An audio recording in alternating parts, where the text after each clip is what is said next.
The bad boy always ends up winning the game, and any man who has spent time observing the dynamics between men and women knows this to be true on an almost visceral level. It is not a matter of opinion or a fleeting observation. It is a pattern that repeats itself across cultures, across generations, and across social circles with astonishing consistency. The man who is labeled the bad boy does not possess more money, he is not more polished in his presentation, and he is not necessarily more physically attractive than his more conventional counterparts. Yet, he is the one she chooses, time and time again. Women have been known to cheat on wealthy, successful, and devoted boyfriends with men who have none of those surface-level advantages, men who seem to offer less in every measurable category. On the surface, this seems like a paradox, a contradiction that defies all logic. The explanation that most people offer is frustratingly shallow. They say he wins because he does not care, because he is distant, because he is confident. But these are surface-level observations, descriptive labels that point to symptoms rather than causes. They describe what is visible, not what is actually happening beneath the surface. The real mechanism at play is far deeper and far more precise than any casual observer could possibly imagine. The man you call a bad boy does not seduce the woman standing in front of him in the conventional sense. He is not deploying pickup lines, he is not using charm as a weapon, and he is not trying to impress her with his wit or his accomplishments. Instead, he reaches something buried beneath her presentation, something that exists in the layers of her identity that she rarely allows anyone to see, sometimes even a version of herself she does not fully acknowledge. Once a man truly understands this distinction, attraction stops being confusing and starts becoming structured. It stops feeling random and begins to look like a system, a predictable set of psychological principles that can be understood, learned, and applied with precision. The bad boy is not winning because he is lucky. He is winning because he understands, whether consciously or instinctively, how human attraction actually works. He is operating on a level that most men never even realize exists. The ancient Stoic philosopher Chrysippus once observed that the soul is not a simple, uniform entity, but rather a complex structure with multiple layers, each influencing behavior in ways that are not always apparent. This same principle applies to human attraction, where the surface layer is merely the visible tip of a much deeper psychological structure. The first principle that the bad boy instinctively masters is something that can be called frame seizure. Every interaction between two people begins with an invisible structure, an unspoken agreement about who is setting the tone, who is defining the rules, and who is determining the emotional direction of the encounter. This frame is established in the first few seconds of interaction, and once it is set, it becomes exceedingly difficult to shift. Most men enter conversations with women already surrendering that control without even realizing they are doing so. Their internal dialogue is filled with evaluation anxiety. Am I saying the right thing? Does she like me? Did I just mess that up? Each question places her in a position of authority. She becomes the judge, and he becomes the applicant, seeking approval and validation for every word and gesture. This immediately weakens his presence, because he is no longer expressing himself freely. He is editing himself in real time, filtering his thoughts through the lens of how he imagines she might perceive them. That constant editing creates friction, a subtle discordance between what he is saying and what he is feeling, and that friction is felt by the woman on an instinctual level, even if she cannot articulate it. Human beings are exquisitely sensitive to inconsistency. When someone's words, tone, and internal state do not align, it creates a subtle signal of instability, a sense that something is off. For example, when a man approaches a woman at a social event and compliments her, but his voice tightens slightly and his eyes scan nervously for her reaction, he is not simply speaking, he is monitoring. She may smile politely in return, but internally she registers that he is trying to impress rather than simply existing in the moment. She feels the weight of his need, and that weight is repulsive. The man who holds the frame operates from a completely different orientation. He enters the interaction with a silent assumption that he is not there to be evaluated. He is there to experience, to observe, and to decide. This subtle shift changes everything about the dynamic. His words are not filtered through fear, his presence is not shaped by her approval, and he is not reacting to her in a defensive posture. He is engaging with her as an equal. Consider another man approaching the same woman and saying, with a relaxed tone and a slight smile, "You look like you're enjoying this a little too much for a random Thursday." He is not asking for validation, he is not seeking her approval, he is simply expressing a perception. The difference in her response will be immediate and profound. One man submits to the frame she unconsciously sets, while the other defines his own frame and invites her to step into it. Frame seizure is not arrogance, though it can easily be mistaken for it by those who have never felt real presence. Arrogance is loud, defensive, and desperately trying to convince. Authority is quiet, grounded, and needs no convincing. When a man is internally settled, the interaction organizes itself around him.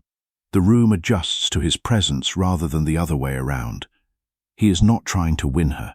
He is simply being himself, and that authenticity is magnetic. The Roman philosopher Seneca wrote that it is not that we have a short time to live, but that we waste a lot of it, and a man who wastes his presence by constantly adjusting himself for others is wasting his most powerful asset.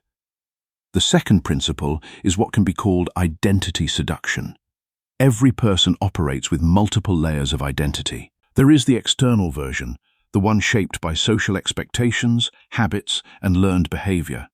This is the version she presents to the world, the one that says the right things, wears the right clothes, and follows the accepted social scripts. Then there is a deeper layer that contains impulses, desires, and traits that are less controlled and less socially polished. This layer is not necessarily hidden out of shame, though sometimes it is, but more often out of simple adaptation. Society rewards predictability and discourages unpredictability.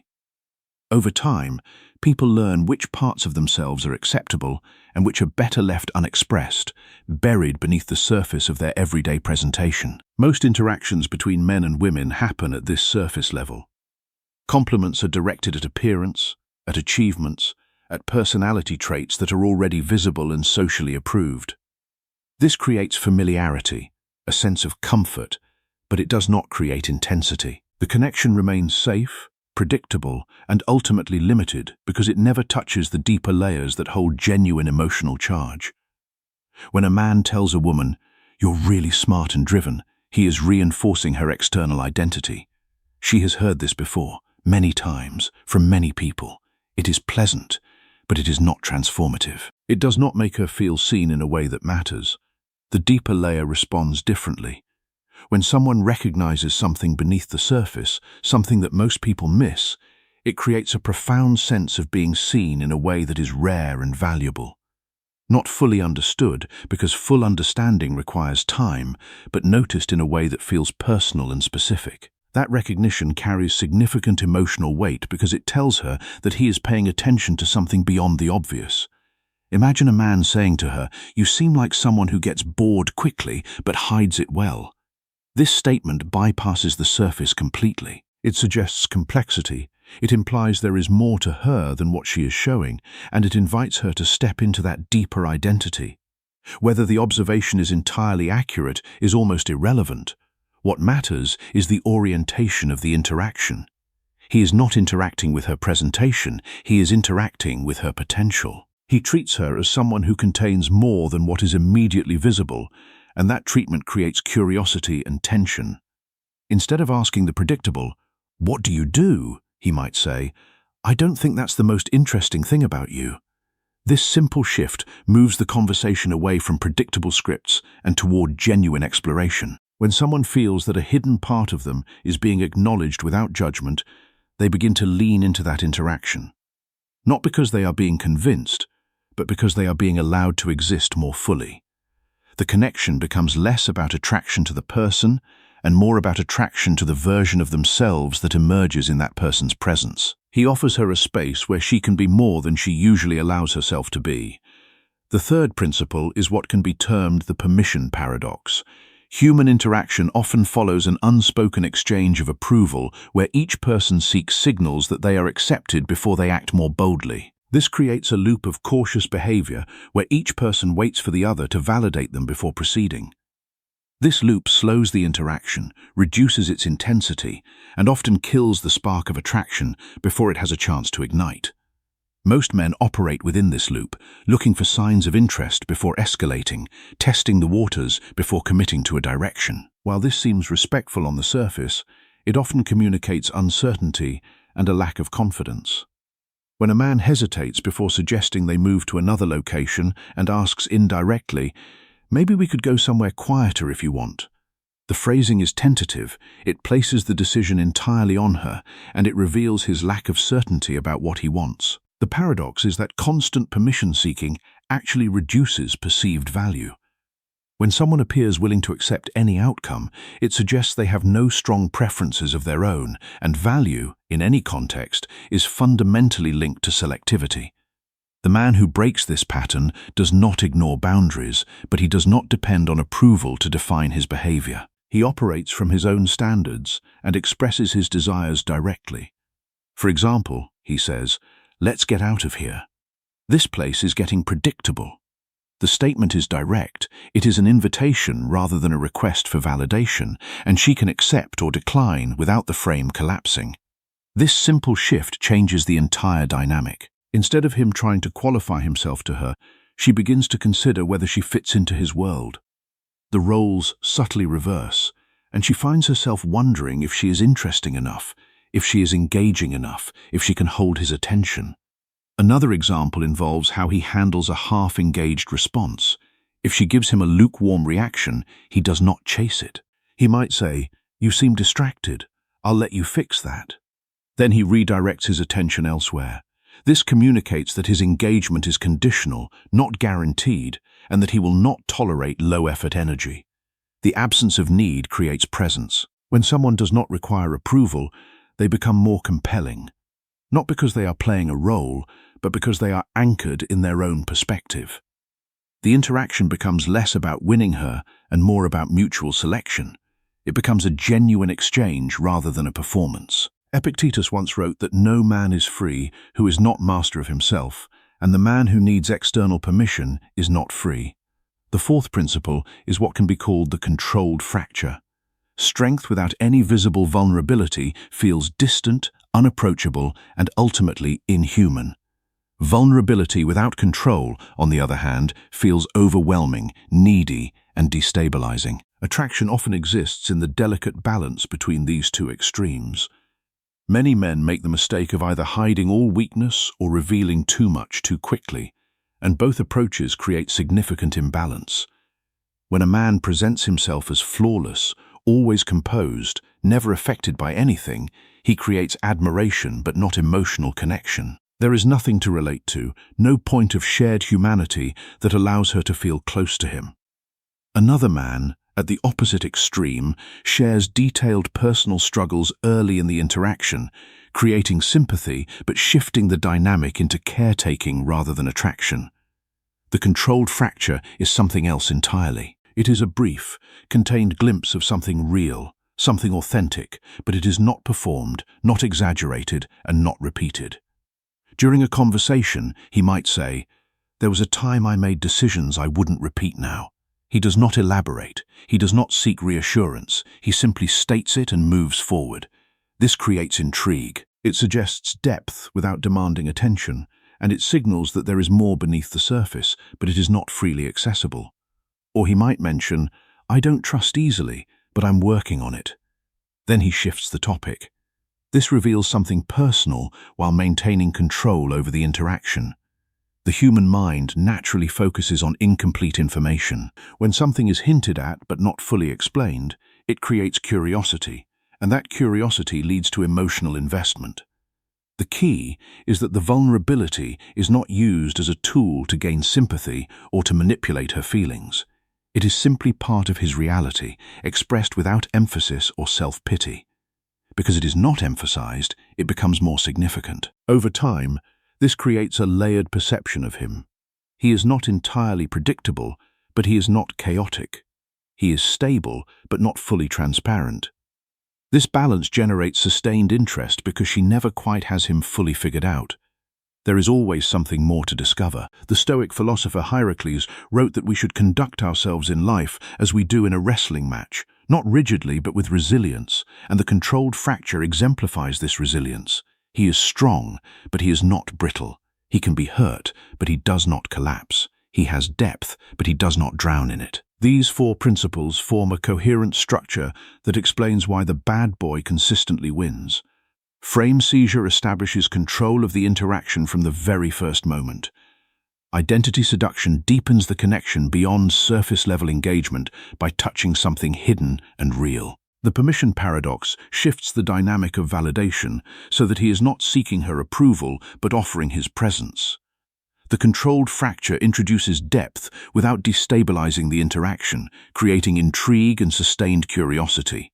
Together, they create an environment where attraction is not forced but emerges naturally, like a flower opening in the right conditions. The man is not performing to achieve a result. He is expressing himself without dependence on the outcome. In a single interaction, he enters confidently without seeking approval, makes an observation that reveals something beneath her surface, invites her into his frame without hesitation, and briefly shows a layer of depth without over-explaining. Each step reinforces the others. The result is not manipulation, it is alignment. When a person is internally consistent, externally grounded, and selectively expressive, they create a space where others feel both challenged and understood. They feel safe enough to be themselves and intrigued enough to want more. The pattern you observe is not about being a bad boy in the superficial sense of the term. It is not about being cruel, dismissive, or emotionally unavailable. It is about operating from a position of internal certainty, from a place of genuine self-worth that does not depend on external validation. The behaviors are not techniques to memorize and apply like a script. They are expressions of a mindset that can only be developed through deep self-work. The final question is not how to imitate these behaviors, but whether you are willing to stop performing and start existing without constant self-adjustment. Because the version of you that does not seek approval, that speaks without filtering for acceptance, that holds standards without apology, already exists. It has simply been suppressed by years of conditioning, of people-pleasing, of trying to be what you think others want you to be. Attraction does not respond to perfection. It responds to authenticity expressed with stability.